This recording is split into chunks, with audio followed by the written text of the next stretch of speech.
Good morning. Welcome to this devotional in the name of Jesus. Good morning. इस devotional में आपका स्वागत है मसीह यीशु के नाम से। Those of us who are part of this devotional are aware that we are in a series called Spirit of Discouragement. आप जो लोग इस डिवोशनल के भाग हैं, आप जानते हैं कि हम उदासी की आत्मा को देख रहे हैं। In the past days that we saw the 4 parts to this series. बीते हुए दिनों में हमने इस सीरीज के 4 भाग को देखा। Today is the final part. आज जो है आखिर का भाग है। And I pray and I believe that the Lord will help us to understand the spirit of discouragement and overcome it in the name of Jesus. मेरी प्रार्थना है और ये मैं विश्वास रखता हूँ कि परमेश्वर होने देंगे कि हम इस उदासी की आत्मा को पहचान लें और इस पर हावी हो मसीह यीशु के नाम My से। brothers and my sisters, मेरे भाइयों मेरी बहनों, there are many places in the Bible where the mighty men of God came under the power of this spirit of discouragement. पवित्र शास्त्र में हम देखते हैं कि कई सारे परमेश्वर के जन इस उदासी की आत्मा की चपेट में आए। It almost looks there is no one who's exempt being attacked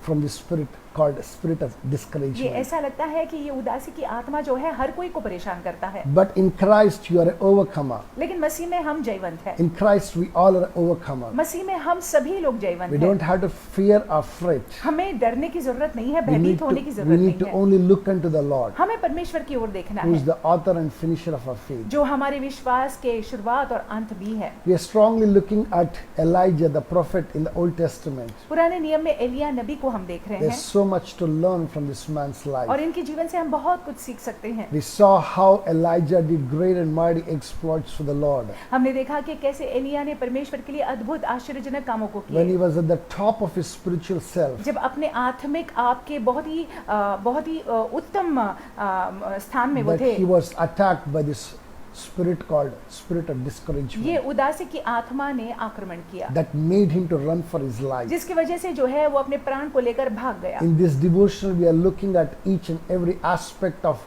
what all happens when the spirit of discouragement attacks somebody. और इन डिवोशनल्स में हम देख रहे हैं कि जब उदासी की आत्मा जो है किसी पर छा जाती है, हावी होती है, तो क्या होता है। Today, in this particular devotional, आज इस डिवोशनल में I want us to look at verse 9 to verse 18. हम चाहते हैं कि 9वें वाक्य से 18वें वाक्य को हम We देखें। may not be able to read all the passages, पूरा हम शायद पढ़ नहीं पाएंगे, but maybe we can read from verse 9 and 10, 9 और 10 ये वाक्य को pick up some of पढ़ेंगे, the points. वहां से कुछ पॉइंट्स को And उठाएंगे। especially, we're going to meditate on the 3 things that God wanted to do in the life of Elijah.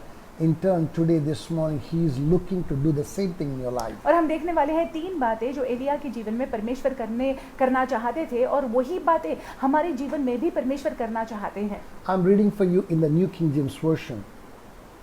And it says, and there he went into a cave and spent the night in that place, and behold, the word of the Lord came to him, and he said to him, what are you doing here, Elijah?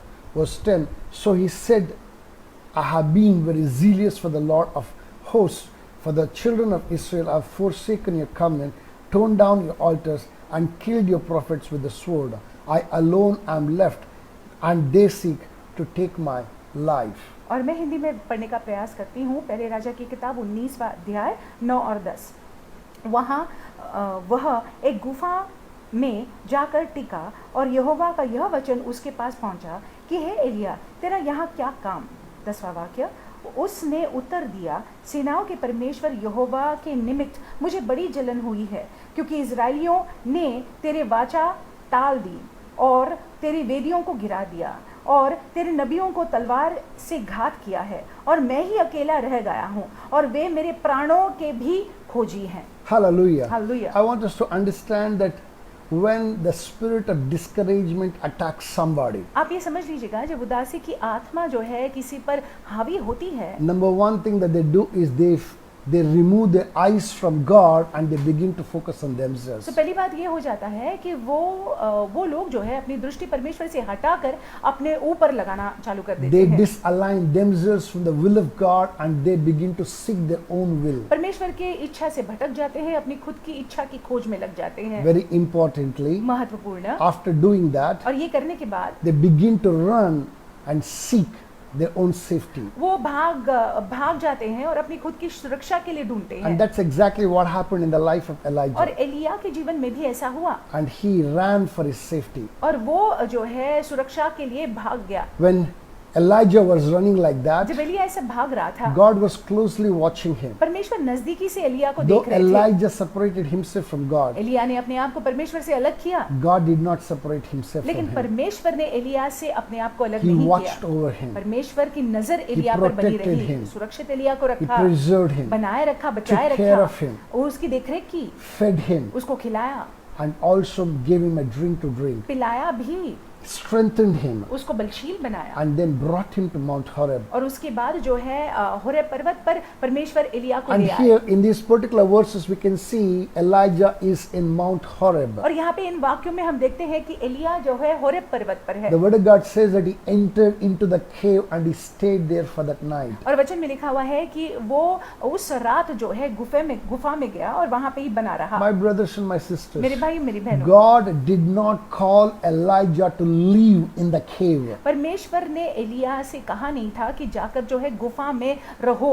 Similarly, God did not call you to live in the cave. उसी प्रकार से परमेश्वर ने हमको नहीं बुलाया है कि हम गुफा में A रहें। cave life is not your portion, not my portion. और गुफा का जीवन हमारा और आपका भाग नहीं है। It's quite possible during these times of quarantine and all that is happening around us that we may be in a cave, but let me tell you, it is for you to still stand up in the spiritual self. और देखिए ये quarantine के समय में हो सकता है कि हमको ऐसे लग रहा है कि हम कैद है, मानो गुफा में बंद है, लेकिन ये भी जो है हमको आत्मिक रूप में एकदम ताकतवर बनाने के लिए है। God did not call Elijah from wherever he was to that cave, not to live in that cave, but to stand up for him and do what he has called him to do. परमेश्वर ने एलिया को बुलाया उस गुफा में रहने के लिए नहीं, लेकिन परमेश्वर ने इसलिए बुलाया ताकि वो जो है परमेश्वर के लिए खड़ा हो जाए और जो परमेश्वर चाहते हैं उन बातों को एलिया करे। Even you are called to do all that and even more,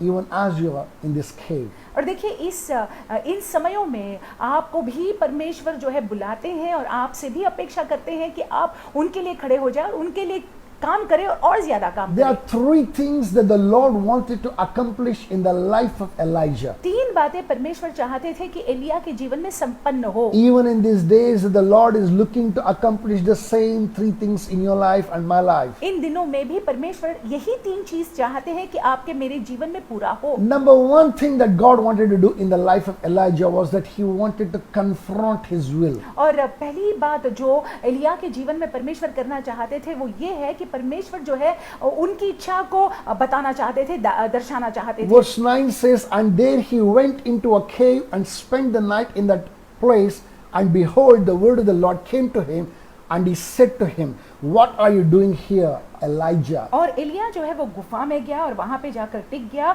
और यहोवा का वचन जो है एलिया के पास आया और एलिया के पास आया और परमेश्वर एलिया से पूछ रहे थे कि एलिया तू यहाँ पे क्या कर Do रहा you है? think that God did not know where Elijah was? क्या आप ऐसा सोचते हैं कि परमेश्वर नहीं जानते थे कि एलिया कहाँ था? Was he not aware where he had headed and where he was living? क्या परमेश्वर इस बात को नहीं जानते थे कि एलिया कहाँ पे रह रहा था? When God questioned this question, जब परमेश्वर ने ये प्रश्न को पूछा, he was questioning, confronting the very self-will of Elijah. Elia के स्व इच्छा को वो प्रश्न कर रहे थे। He was saying that Elijah, that you have left my will and you're pursuing your own will. That's what he was trying to say. Elia से कहने का प्रयास कर रहे थे कि एलिया तूने अपनी इच्छा को पूरा करने की कोशिश की है, मेरी इच्छा को तूने छोड़ दिया है। He was confronting him. Elia से प्रश्न वो पूछ रहे My थे। brothers and my sisters, मेरे भाई मेरी बहनों, if you're being attacked by the spirit of discouragement this morning, इस सवेरे के वक्त अगर उदासी की आत्मा छाई हुई है, the Lord is confronting you in the name of Jesus. परमेश्वर आपसे प्रश्न पूछते हैं यीशु मसीह के नाम से। He's asking you, where are you? वो आपसे पूछते हैं कहाँ पे हो आप? I want you to answer him honestly. आप जो है खराई में उनको उत्तर दीजिएगा। Number two thing that God wanted to accomplish in the life of Elijah और was, दूसरी बात जो परमेश्वर चाहते थे कि एलिया के जीवन में पूरा हो वो he ये है, wanted to show the futility of Elijah's self-will. और वो चाहते थे कि एलिया को दिखाए कि उसकी स्व इच्छा जो है कितनी कम है या कितनी मामूली है। I want us to understand any time that we act in our own will, we are acting in futility. It has no power, it has no strength, it does not go far too long. और देखिए जब कभी भी हम अपने इच्छा में कार्यशील होते हैं तो वो जो है खोखला होता है, खाली होता है, इसमें उसमें कोई मतलब नहीं रहता Look है। at verse 10. What does Elijah say? Elia क्या कहता है 10वें वाक्य में? He says, he said, I have been very zealous for the Lord God of hosts, for the children of Israel have forsaken your covenant, torn down your altars, and killed your prophets with the sword. I alone am left, and they seek to take my life. और वो कहने लगा, वो उसने उत्तर दिया कि यहोवा के सेनाओं के परमेश्वर के निमित्त मुझे बड़ी जलन हुई है, क्योंकि इजराइलियों ने तेरे वेदी को गिरा दिया है, तेरे वचन को टाल दिया है, तेरे नबियों को मार दिया है, और मैं अकेला रहा हूँ। Listen to this. Elijah is bringing his perspective. देखिए एलिया जो है अपनी दृष्टिकोण को ला रहा है। Elijah is bringing what he could see with his eyes. अपनी खुद की दृष्टि से जो वो देख पा रहा था, उन बातों को परमेश्वर के समक्ष वो रख रहा है। Elijah is speaking from the premise of his limited understanding. और एलिया जो है अपने सीमित समझ से बात कर रहा है, But God speaks in his unlimited understanding. लेकिन परमेश्वर अपने असीमित समझ से बात करते If you हैं। read verse 18 of the same chapter, अगर वही अध्याय के 18वें वाक्य को पढ़ते हैं, 1 Kings chapter 19 verse 18, पहले राजा की किताब 19वां अध्याय और the 18वां Lord वाक्य, answers this very beautifully. परमेश्वर इसका जवाब बहुत ही खूबसूरती He से देते says, हैं। yet I have reserved 7,000 in Israel, all whose knees have not bowed to Baal, and every mouth that has not kissed him. और तो भी मैं 7,000 इजराइलियों को बचा कर रखूंगा, ये तो वे सब है जिन्होंने न तो बाल के आगे घुटने टेके और न मुंह से उसे चूमा है। Elijah was focused on himself. Elia जो है उसका ध्यान अपने पर था, Elijah was thinking and understanding his own feelings. अपनी खुद की जो भावना पर वो ध्यान दे रहा था। No more interested in knowing what God wants to speak. परमेश्वर जो बात करना चाहते हैं उस पर ध्यान नहीं दे रहा No था। more seeking what was in the heart and mind of God. परमेश्वर के मन में, परमेश्वर के हृदय में जो बातें थी, वो बातों पर ध्यान नहीं दे रहा था। God very beautifully destroys this perception of Elijah. और परमेश्वर बहुत ही खूबसूरती से एलिया की ये समझ को मानो तोड़ देते हैं। He says that I have kept 7,000. अब वो कहते हैं कि मैंने 7,000 लोगों को You बचाए keep रखा हुआ on है। you keep going on saying that I'm the only one left. I'm the only one left. But Elijah, you better know, I have 7,000 who are not knelt before Baal, not kissed him. और देखिए परमेश्वर एलिया से कहते हैं, तू तो कहता रहता है कि मैं अकेला बचा हुआ हूँ, लेकिन ये समझ ले कि मैंने 7,000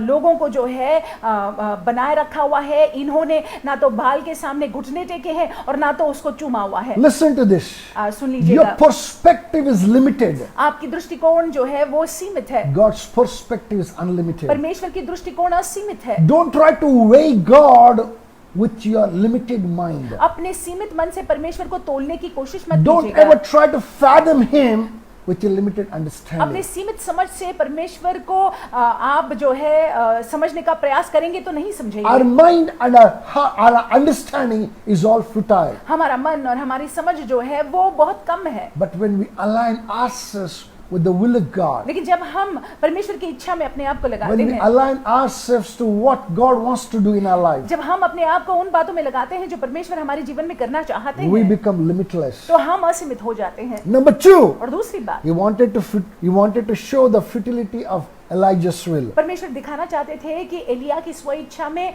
कोई बात नहीं Number है। three, तीसरी बात, he wanted to deliver Elijah from the spirit of discouragement परमेश्वर and restore him back into ministry. परमेश्वर चाहते थे कि एलिया को उदासी की आत्मा से मुक्त कर कर सेवकाई में आगे बढ़ाए। My brothers and my sisters, मेरे भाई मेरी बहनों, you must have made a mistake. शायद आपने गलती की होगी, But let me tell you this morning, लेकिन इस सवेरे के वक्त मैं आपसे you कहूं, have a ministry that is beyond that mistake that you have done. और देखिए जो गलती आपने की है उससे परे जो है आपकी सेवकाई है। That little straying of you, God understands. ये थोड़ा बहुत जो आप भटक गए हैं, परमेश्वर उस बात को समझते That हैं। little acting in the flesh, God understands. जो शरीर में आप कार्यशील हुए थे, परमेश्वर उस बात को समझते हैं। God knows that you are in the flesh still. परमेश्वर जानते हैं कि आप जो है शरीर में है। You can tend to fall in flesh at हो times. सकता है कि शरीर में जो है हम गिर जाए कभी कभार। God did not do away with Elijah. परमेश्वर ने एलिया को त्यागा नहीं, God did not cut him short.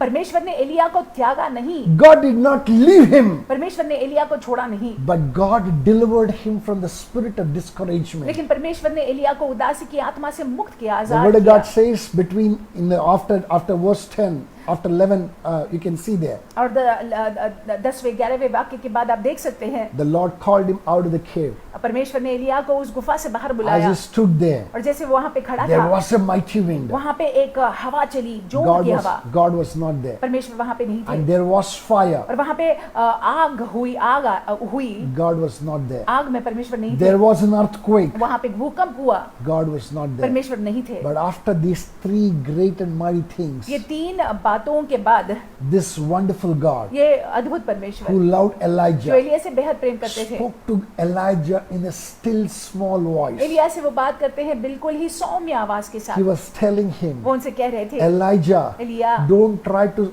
listen to me in the great and mighty works that I do. और मुझको जो है सुनने का प्रयास मत कर, जो बड़ी बड़ी चीजें मैं करता हूँ उसमें No, नहीं, try to listen to me in the daily, in the routine, in the small things. रोजमर्रा के जीवन में छोटी छोटी बातों में मुझको सुनने का I'm प्रयास कर। interested in ministering to you. मैं तेरी सेवकाई करने में दिलचस्पी रखता हूँ। Don't deviate your mind from me, but fix it on me permanently. तेरा मन जो है भटके ना, तेरा मन जो है इधर उधर जाए ना, तेरा मन जो है मुझ पर ही बना रहे। When God spoke to him, जब परमेश्वर ने एलिया से बात की, when God gave him a new assignment, जब परमेश्वर ने एलिया को नई जिम्मेदारी दी, that word that came from God delivered him from the spirit of discouragement. जो वचन परमेश्वर की ओर से आया उसके वजह से एलिया जो है उदासी की आत्मा से आजाद हो गया। This new assignment brought a new anointing over the life of ये Elijah. नई जिम्मेदारी ने नया अभिषेक एलिया के जीवन में लाया। Until then, Elijah was all about himself and God. और तब तक जो है एलिया केवल अपने आप के बारे में सोचता था और परमेश्वर के बारे He में never सोचता था, thought anything beyond that. और इससे बढ़कर, इससे परे उसने कुछ Yes, सोचा under नहीं the था। inspirations of God that he was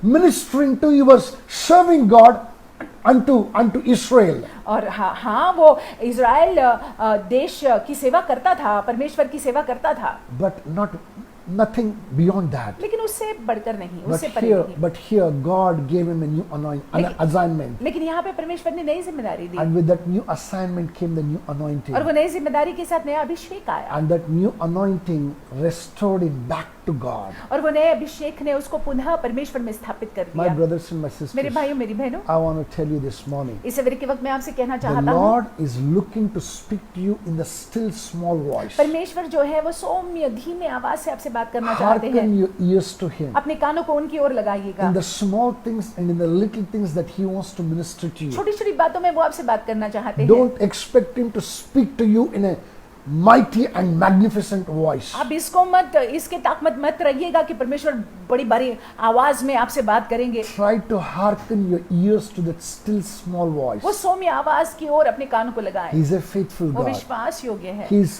looking to give you a new assignment. वो चाहते हैं कि आपको एक नई जिम्मेदारी वो And they, with that assignment, He wants to anoint you afresh. और वो जिम्मेदारी के साथ वो आपको नए रीति से, ताजे रीति से अभिषेक करना When चाहते this हैं। lockdown gets over, जब ये लॉकडाउन खत्म हो जाता when the है, doors are open for you to go out, जब दरवाजे खुल जाते हैं आपको बाहर जाने के you will लिए, fly out with a new strength. आप जो है बाहर उड़ कर जाओगे एक नए बल के साथ, You will rise up on the wings of eagle. और आप जो है उकाब के पंखों पर उड़ The जाओगे। enemy who tried to smite you, जब शत्रु ने प्रयास किया आपको मारने का, the enemy who tried to put you down, जो शत्रु ने प्रयास किया था आपको जो है नीचे गिराने का, all his works will fall flat on its face. उसके सारे काम जो है मुंह बल गिर जाएंगे In the name of Jesus Masih Yeshu Christ. के नाम से। I want us to spend some quality time in the presence of God. परमेश्वर की उपस्थिति में आप बहुत ही सुंदर समय को बिताइएगा, Seek to hear Him. उनको सुनने के लिए बैठ जाइएगा। He is ready to speak to you. वो हमसे बात करने के लिए तैयार हैं। Hearken your ears to that still small voice. अपनी आवाजों को उनके आवाज के प्रति लगाइएगा। A new anointing is coming एक नया अभिषेक आ रहा है, with a new assignment. एक नए जिम्मेदारी के साथ। Get ready for that. आप उसके लिए तैयार हो In जाइएगा the name of Yeshu Jesus. मसीह के नाम से।